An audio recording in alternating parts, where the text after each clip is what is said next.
Dear students, welcome to Learner's World. In this video, I'm going to talk about previous year question paper analysis, November 2024, part 1, FIUGP AC Commerce and Management, first semester, Calicut University. First semester, Calicut University in FIUGP AC English Language Skill for Commerce and Management in previous year question paper ആണ് November 2024 നടന്നിട്ടുള്ള question പേപ്പറാണ് ഇവിടെ discuss ചെയ്യുന്നത്. Time 1.5 hours ആണ്. Maximum marks എന്ന് പറയുന്നത് 50 ആണ്. 3 sections ആയിട്ടാണ് ഈ ഒരു ക്വസ്റ്റ്യൻ പേപ്പർ.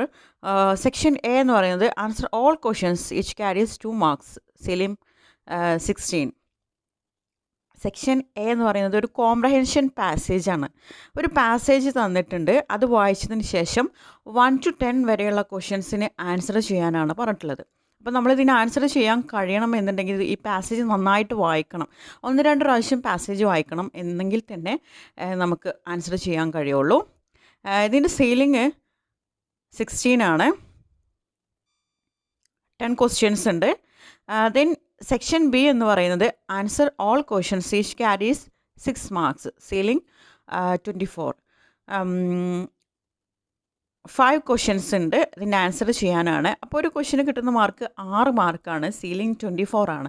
അപ്പോൾ 6 മാർക്കിന് അനുസരിച്ചുള്ള ആൻസർ വേണം എഴുതാൻ. ഇത് നമ്മുടെ ടെക്സ്റ്റ് ബുക്കിലെ ഓരോ വർക്കിൽ നിന്നുള്ള ക്വസ്റ്റ്യനാണ്. Next section C, answer any 1 questions each carries 10 marks. 2 question കൊടുത്തിട്ടുണ്ട്, ഏതെങ്കിലും ഒന്ന് എഴുതിയാൽ മതി, 10 മാർക്കാണ് അതിന് കിട്ടുന്നത്. അപ്പോൾ അതിനനുസരിച്ചുള്ള ആൻസർ ചെയ്യേണ്ടി വരും. ഓക്കെ, അപ്പോൾ നമുക്ക് ഫസ്റ്റ് സെക്ഷൻ നോക്കാം. ഫസ്റ്റ് സെക്ഷൻ ഒരു പാസേജാണ്. അപ്പോൾ നമ്മുടെ ക്വസ്റ്റ്യൻ പേപ്പർ അത്ര ക്ലിയർ ഇല്ല, അപ്പോൾ പാസേജ് ഇവിടെ കൊടുത്തിട്ടുണ്ട്. അപ്പോൾ നമുക്കിങ്ങനെ ആദ്യം പാസേജ് തന്നു കഴിഞ്ഞാൽ പാസേജ് 1-2 പ്രാവശ്യം നന്നായിട്ട് റീഡ് ചെയ്യുക, എന്നെങ്കിൽ മാത്രമേ നമുക്ക് ക്വസ്റ്റ്യൻ്റെ ആൻസർ ചെയ്യാൻ കഴിയുള്ളൂ. അപ്പോൾ പാസേജ് നോക്കാം. In the 1960s, the US government began efforts to support minority-owned businesses through the Small Business Administration, which offered loans and management assistance to minority entrepreneurs.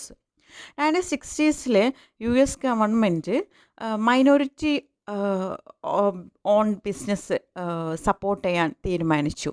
അതായത് സ്മോൾ ബിസിനസ് അഡ്മിനിസ്ട്രേഷനിലൂടെയാണ് ഇവർ സപ്പോർട്ട് ചെയ്യുന്നത്. അതായത് ഈ ഒരു മൈനോറിറ്റി ഓൺടർപ്രണേഴ്സിന് ലോണുകൾ offer ചെയ്യുക, അതായത് ചെറിയ ചെറിയ ബിസിനസ് തുടങ്ങാൻ വേണ്ടിയിട്ട്. While these initiatives helped start many businesses, they faced high failure rates due to issues like lack of experience, poor locations and limited funds. അപ്പോൾ ഈ ഒരു ലോണ് ഉപയോഗിച്ചുകൊണ്ട് തുടക്കത്തിൽ ഒരുപാട് ചെറിയ ചെറിയ ബിസിനസ്സുകളൊക്കെ സ്റ്റാർട്ട് ചെയ്യാൻ വളരെയധികം ഹെൽപ്പ് ചെയ്തിരുന്നു. പക്ഷേ പിന്നീട് വലിയ തോതിലുള്ള ഒരു തോൽവിയാണ് ഇതിൽ നിന്ന് കിട്ടിയതെന്നാണ് പറയുന്നത്. അതായത് അതിനുള്ള കാരണങ്ങൾ ലാക്ക് ഓഫ് എക്സ്പീരിയൻസ്, അനുഭവ സമ്പത്തിൻ്റെ കുറവ്, അതുപോലെ പൂർ ലൊക്കേഷൻസ്, നല്ല രീതിയിലുള്ള ഒരു സ്ഥലം പരിമിതി ഒക്കെ ആയിരുന്നു, സ്ഥലപരിമിതി, അതുപോലെ ലിമിറ്റഡ് ഫണ്ട് ഒക്കെ ആയിരുന്നു ഇതിൻ്റെ പോരായ്മയ്ക്കുള്ള കാരണങ്ങൾ. Even after 15 years, minority businesses only made up a small portion of the national economy. 15 ഇയേഴ്സിന് ശേഷം ഈ ഒരു മൈനോറിറ്റി ബിസിനസ്സസ് നാഷണൽ ഇക്കോണമിയുടെ ഒരു ചെറിയ ഭാഗം മാത്രമേ വന്നിട്ടുണ്ടായിരുന്നുള്ളൂ എന്നാണ് പറയുന്നത്. ഇതൊക്കെ അതിൻ്റെ ഒരു പോരായ്മയായിരുന്നു, ഒരു തോൽവിയായിരുന്നു, ഒരു ഫെയിലിയർ ആയിരുന്നു. To improve outcomes, federal policy shifted focus from small direct assistance to helping large growth-focused minority firms. അപ്പോൾ ഇതിൻ്റെ റിസൾട്ട് ഇമ്പ്രൂവ് ചെയ്യാൻ വേണ്ടിയിട്ട് ഫെഡറൽ പോളിസി എന്ത് ചെയ്തു? അതായത് ഇതുവരെ ചെറിയ തോതിലുള്ള സഹായങ്ങളായിരുന്നു, ചെറിയ തോതിലുള്ള ഫണ്ടായിരുന്നു കൊടുത്തിരുന്നത്. പക്ഷേ ഈ ഒരു ഫെഡറൽ പോളിസി ഇത് ഷിഫ്റ്റ് ചെയ്തുകൊണ്ട് ലാർജർ ഗ്രോത്ത് ഫോക്കസ്ഡ് മൈനോറിറ്റി ഫേംസിലേക്ക് ഇതിനെ കൊണ്ടുവന്നു. This new approach involved partnership with major corporations through government-supported venture capital. അതായത് ഈ ഒരു അപ്രോച്ച് ഒരുപാട് പാർട്ട്ണർഷിപ്പ് ഇൻവോൾവ് ചെയ്യാൻ സഹായിച്ചു. അതുപോലെ ഗവൺമെൻറ്റിൻ്റെ സപ്പോർട്ട് ഈ ഒരു വലിയ തോതിലുള്ള ക്യാപിറ്റൽ ഒക്കെ ഇതിൽ നിക്ഷേപിക്കാൻ സഹായകമായി. These companies set up minority enterprise small businesses investment companies to invest in and mentor promising minority businesses that could potentially become their suppliers or customers. അപ്പോൾ ഈ ഒരു companies MESBIC minority enterprise small business investment company setup ചെയ്തു. അതായത് ഇതിലേക്ക് capital invest ചെയ്യാനും അതുപോലെ ഒരു മെൻറ്ററായിട്ടും ഒക്കെ ഈ ഒരു മൈനോറിറ്റി ബിസിനസ്സിന് മെൻറ്ററായിട്ടൊക്കെയാണ് ഇവർ നിലകൊണ്ടത്. MESBIC aim to give minority firms access to more targeted management skills and large amount of capital, increasing their chances of building strong foundations and reduce the risk related to location or market demand. അപ്പോൾ ഇവർ ഈ ഒരു minority enterprise small business investment companies MESBIC ഇവരുടെ ഒരു ലക്ഷ്യം എന്ന് പറഞ്ഞാൽ ഈ മൈനോറിറ്റി ഫേമിന്, ഈ മൈനോറിറ്റി എൻ്റർപ്രൈസിന് അവർക്ക് മാനേജ്മെൻറ്റ് സ്കിൽ പ്രൊവൈഡ് ചെയ്യുക, അതുപോലെ large amount of capital provide ചെയ്യുക, അതുപോലെ ബിൽഡിംഗ് സ്ട്രോങ് ഫൗണ്ടേഷൻസ് അതൊക്കെ ഇൻക്രീസ് ചെയ്യുക, അതുപോലെ റിസ്ക് റെഡ്യൂസ് ചെയ്യുക, അതായത് ലൊക്കേഷൻ മാർക്കറ്റ് ഡിമാൻഡ് റിലേറ്റഡ് ആയിട്ടുള്ള റിസ്ക് റെഡ്യൂസ് ചെയ്യുക. ഇതൊക്കെയായിരുന്നു ഇവരുടെ എയിം.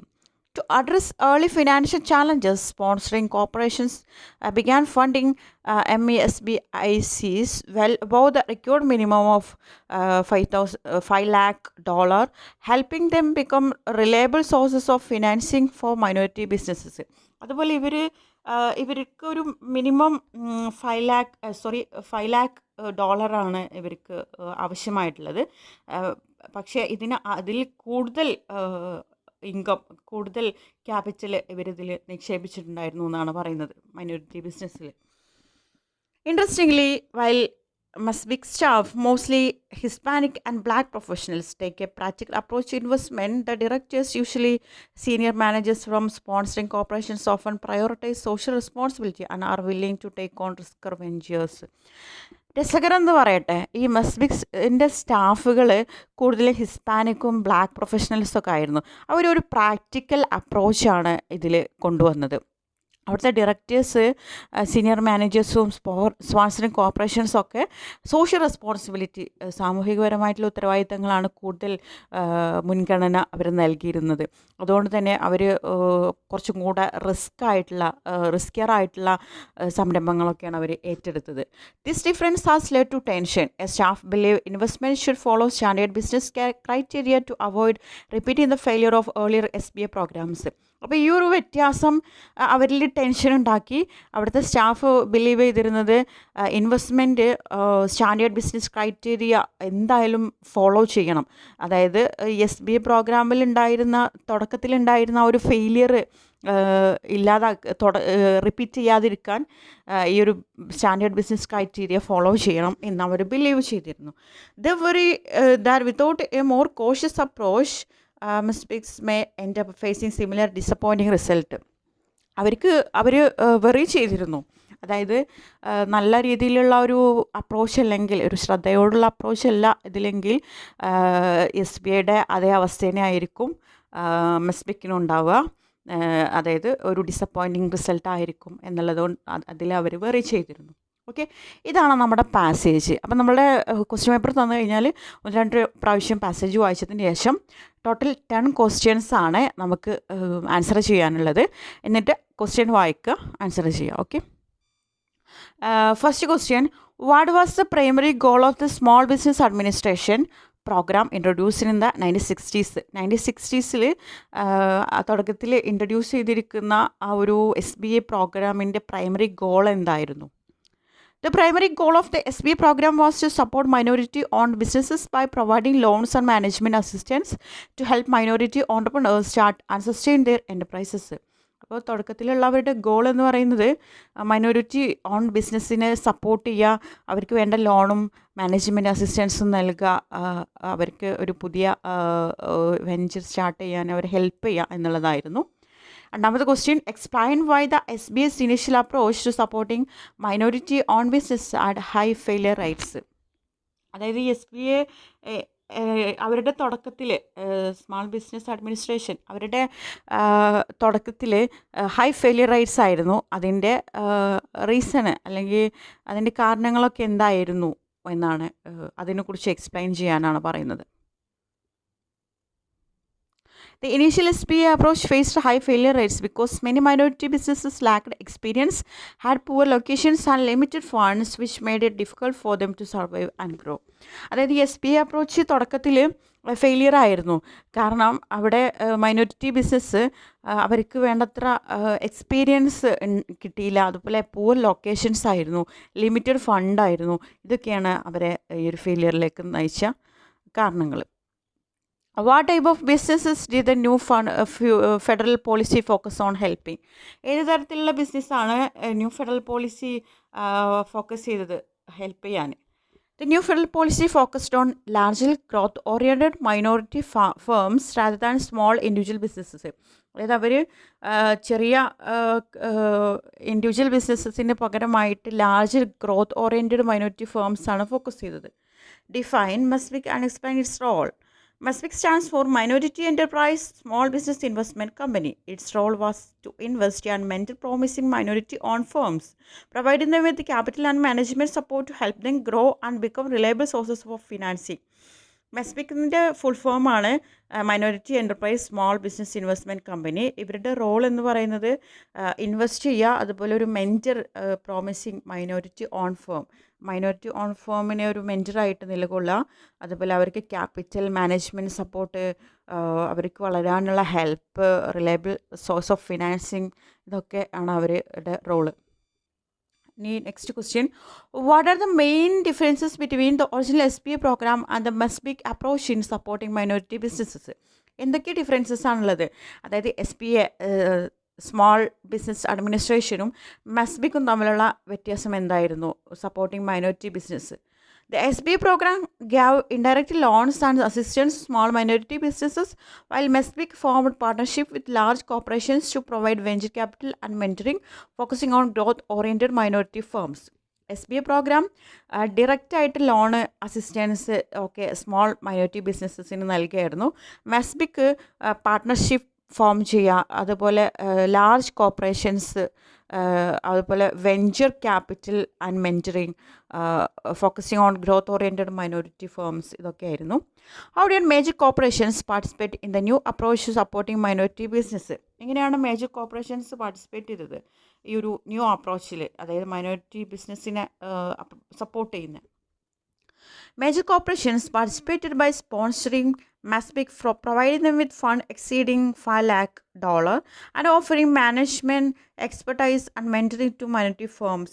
അവർ പാർട്ടിസിപ്പേറ്റ് ചെയ്തത് ആദ്യം മെസ്ബിക്കിന് സ്പോൺസർ ചെയ്തു, അതായത് ഫണ്ട് $5 lakh മുകളിൽ അവർ ഫണ്ട് ഓഫർ ചെയ്തു, അതുപോലെ offering management expertise and mentoring to minority firms.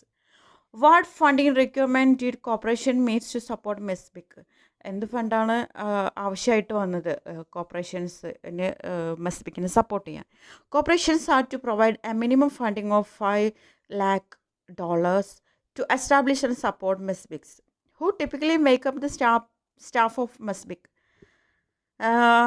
ഈ മെസ്ബിക്കിലെ സ്റ്റാഫ് ആരായിരുന്നു? The staff of MESBIC were mostly Hispanic and Black professionals who handled the investment and mentoring activities. How do MESBIC staff and directors differ in their approach to investment? എങ്ങനെയാണ് മെസ്ബിക്കിലെ സ്റ്റാഫും ഡയറക്ടേഴ്സും ഇൻവെസ്റ്റ്മെൻറ്റിൽ അവരുടെ approach എങ്ങനെയാണ് different ആയിട്ടിരിക്കുന്നത്?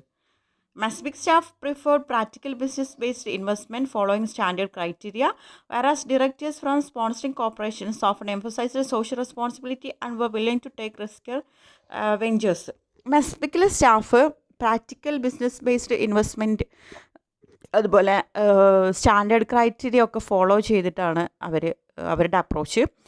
Directors sponsoring കോർപ്പറേഷനിലെ directors emphasize ചെയ്തത് social റെസ്പോൺസിബിലിറ്റിയാണ്, അതുപോലെ riskier ആയിട്ടുള്ള ventures ഏറ്റെടുക്കുക, ഇതൊക്കെയായിരുന്നു. Do you think the MESBIC model is more effective approach than the initial SBA program? Justify your answer based on the passage. Passage വായിച്ചിട്ട് നിങ്ങൾക്ക് എന്താണ് മനസ്സിലായത്? അതായത് MESBIC മോഡൽ SBA പ്രോഗ്രാമിനേക്കാളും കൂടുതൽ ഇഫക്റ്റീവ് ആണോ? എന്താ നിങ്ങളുടെ അഭിപ്രായം? Yes, The Mesbic model is more effective because it provides large capital, corporate mentoring, and better management training, helping minority businesses grow stronger foundations and reducing early failures. However, the passage also notes that lack of caution may still lead to disappointing results. തീർച്ചയായിട്ടും മെസ്ബിക് മോഡലാണ് more effective. കാരണം അവർ large ക്യാപിറ്റലാണ് provide ചെയ്യുന്നത്, corporate mentoring ഉണ്ട്, better management training ഉണ്ട്. ഇതൊക്കെ minority ബിസിനസ്സിനെ grow ചെയ്യാൻ help ചെയ്യും. അതുപോലെ ലാക്ക് ഓഫ് കോഷൻ ഒരു ഡിസപ്പോയിൻറ്റിങ് റിസൾട്ടിലേക്ക് നയിക്കും എന്നൊക്കെ പാസേജിൽ പറയുന്നുണ്ട്. ഓക്കെ, ഇതാണ് നമ്മുടെ സെക്ഷൻ എ. ഇനി സെക്ഷൻ ബി നോക്കാം. Answer all questions each carry 6 marks. 5 question ആണ്. എല്ലാ ക്വസ്റ്റ്യനും ആൻസർ ചെയ്യണം. സീലിംഗ് മാർക്ക് 24 ആണ്. ഒരു ക്വസ്റ്റ്യൻ്റെ കിട്ടുന്ന മാർക്ക് 6 മാർക്കാണ്. അപ്പോൾ നമുക്ക് നോക്കാം. ഫസ്റ്റ് ക്വസ്റ്റ്യൻ വന്നിട്ടുള്ളത് secrets of success from the story of bill Gates, it is possible. നമ്മുടെ ബുക്കിലുള്ള ഈ ഒരു ചാപ്റ്ററിൽ നിന്നുള്ള ക്വസ്റ്റ്യൻ ആണ്. How did Bill Gates change in focus during his time at Harvard shape his future career and success? എങ്ങനെയാണ് bill gate change ചെയ്തത്, അതായത് അദ്ദേഹത്തിൻ്റെ ഫോക്കസ് ചേഞ്ച് ചെയ്തത് ഹാർവാർഡിൽ ഉണ്ടായിരുന്ന സമയത്ത്? എങ്ങനെയാണ് അദ്ദേഹത്തിൻ്റെ ഫ്യൂച്ചർ കരിയർ ആൻഡ് സക്സസ് ഇതൊക്കെ ഷേപ്പ് ചെയ്തത് എങ്ങനെയാണ്? At Harvard, Bill Gates shifted his focus from law to computing, which changed the course of his life.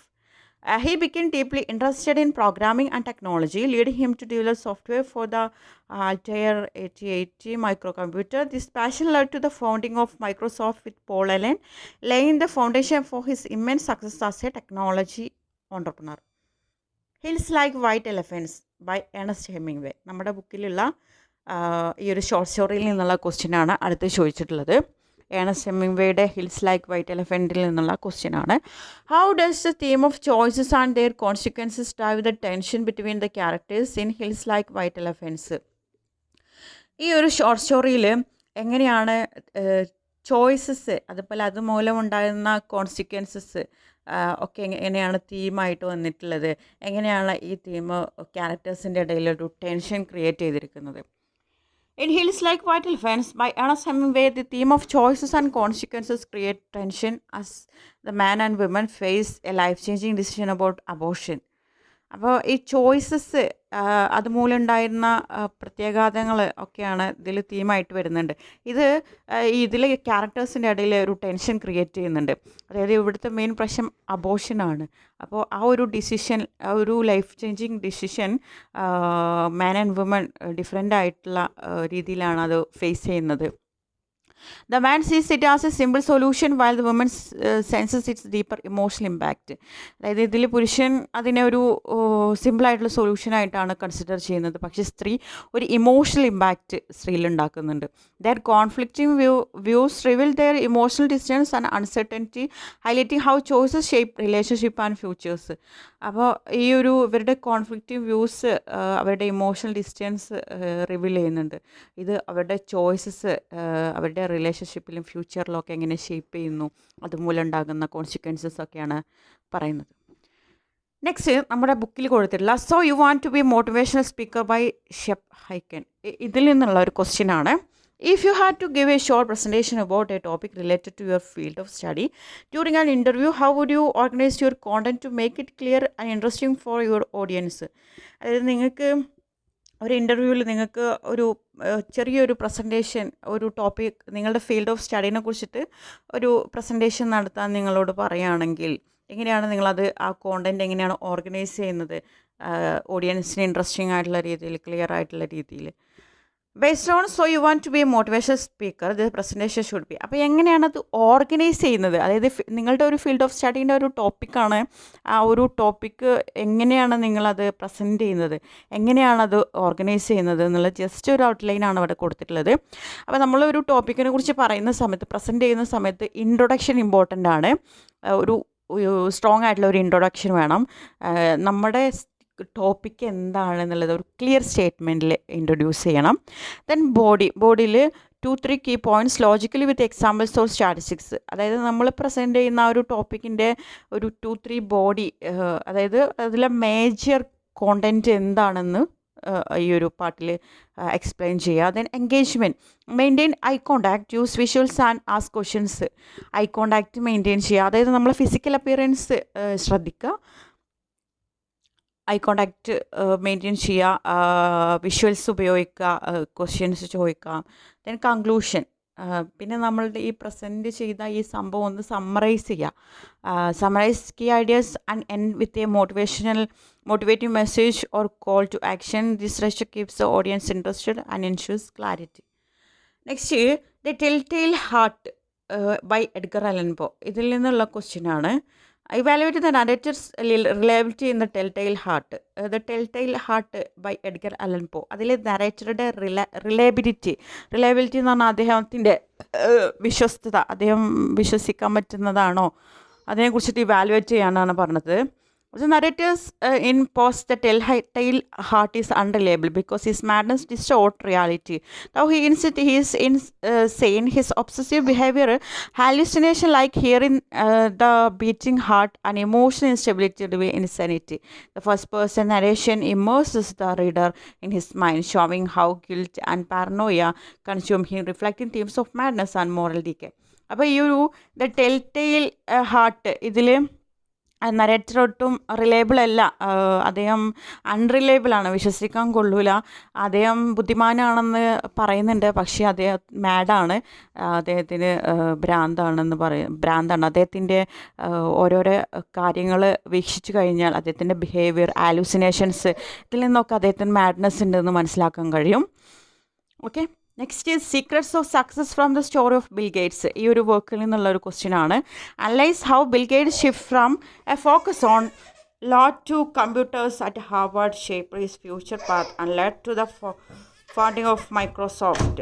അതായത് ഈ വർക്കിൽ നിന്നുള്ളൊരു ക്വസ്റ്റ്യൻ ആണ്. ബിൽ ഗേറ്റ്സ് തൻ്റെ ഫോക്കസ് ലോയിൽ നിന്ന് കമ്പ്യൂട്ടേഴ്സിലേക്ക് ഷിഫ്റ്റ് ചെയ്യുന്നുണ്ട്. ആ സമയത്ത് അദ്ദേഹത്തിൻ്റെ ഫ്യൂച്ചർ പാത്ത്, അതുപോലെ മൈക്രോസോഫ്റ്റ് ഫൗണ്ട് ചെയ്തത്, അതൊക്കെ എങ്ങനെയാണ് ഷേപ്പ് ചെയ്യുന്നത് എന്നുള്ളതാണ് ക്വസ്റ്റ്യൻ. ഇതിൽ നിന്ന് 2 ക്വസ്റ്റ്യൻ ചോദിച്ചിട്ടുണ്ട്. ഈ ഒരു ചാപ്റ്റർ ഇമ്പോർട്ടൻ്റ് ആണ്. Bill Gates shift in focus from law to computers was vital. His passion for programming led him to collaborate with Paul Allen to develop software for the Altair 880. This innovation inspired the founding of Microsoft. Gates' technical skill, business vision, and persistence helped him overcome early challenges like software distribution and competition, making Microsoft a global leader in technology. Okay, part 2 will be in the next video. അതായത് നമ്മളുടെ section C next വീഡിയോയിൽ